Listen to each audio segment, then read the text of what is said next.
Satelit Bepic Colombo, namenjen proučavanju Merkura, uspešno je krenuo ka toj planeti posle lansiranja iz Kurua u francuskoj Gujani tokom noći. Evo i 5 interesantnih činjenica o ovom svemirskom fenomenu. Kompanija Ariane Group saopštila je da je lansiranje rakete Ariane 5 prošlo bez ikakvih problema.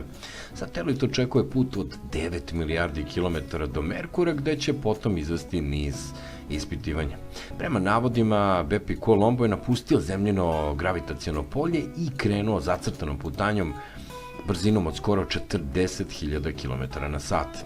Ova misija, prva evropska u saradnji s japanskom svemirskom agencijom, omogućit će bolje razumevanje stvaranja i evolucije planeta u blizini naše zvezde, preko izvršni predsednik kompanije Ariane Space Stefan Izrael. Očekuje se da će Bepic Colombo do Merkura doći do kraja 2025. godine. Satelit ime je dobila po italijanskom matematičaru i inženjeru Giuseppeu Colombi.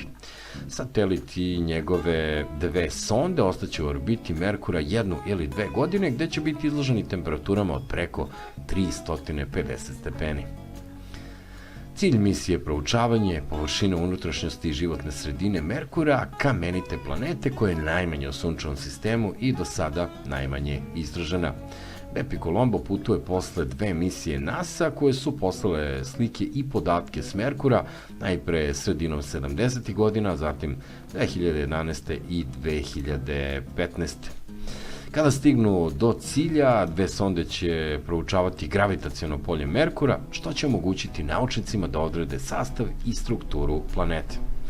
Ako vam se svidao ovaj video, pa i ako nije, kliknite na subscribe i podržite naš kanal, a mi ćemo se truditi da postavljamo veliki broj zanimljivih i kvalitetnih videa, kao i do sada.